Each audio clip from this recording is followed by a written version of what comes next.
ხუთი ჩაჯმა ფაქტი, რომელიც სკოლებში ხდებოდა. შეიძლება ჯენზუებმა ჩემი მონათხრობი არ დაიჯეროთ და ფიქრობდეთ, რომ ჩვენც თქვენსავით ბაია პატარაიასთან ვეკავდით მასწავლებლის ოდნავ აწეული ხმის შემდეგ, თუმცა რეალობა გამაგაყლევებთ. დავიწყოთ იმით, რომ ბიოლოგიაში სექსის გაკვეთილს ვახტებოდით და ჟიმაობის საფუძვლების შესწავლა კლასგარაშედ მომიწია მოსკოვის პროსპექტის ბოლოს, აფრიკის გადასახვევთან მდებარე ფუჩუროლოგიის სკოლა ლიცეუმში, რომლის დეკანით საკმაოდ გამოცდილი, მაგრამ გაუცინარი ქალბატონი გახლდათ. დამრიგებლის დაბადების დღეზე კი პროკრედიტ ბანკში ისედაც გაშავებული მამაჩემი კიდევ ერთხელ ითხოვდა სამომხმარებლო სესხს, რათა წლის ბოლოს ოჯახის სიჟმოტეს თავი არ ეჩინა და 6-იანი არ გამომყოლოდა. მინდა გითხრათ, რომ ჩვენ რელიგიასაც ვსწავლობდით, თუმცა რელიგიაში მხოლოდ მართლმადიდებლური ქრისტიანობა მოიაზრებოდა და გოგოებისთვის აუცილებელი გახლდათ ამ გაკვეთილზე იუბკით დასწრება.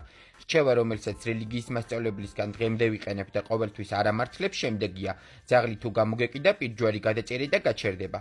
აუცილებლად უნდა აღვნიშნოთ სამოდელო სააგენტოების ვიზიტი წელიწადში ერთხელ, როცა ჩემი კლასის გოგოებს მახინჯებად და ნაკლებად მახინჯებად საჯაროდ ყოფდნენ და ზოგიერთი მის სამგორის კონკურსზე მიჰყავდათ.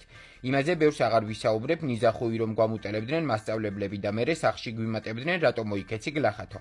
გამოიწერე გვერდი და მომდევნო ვიდეოს 5 შეწუწულ კლასელზე დაგიდობთ.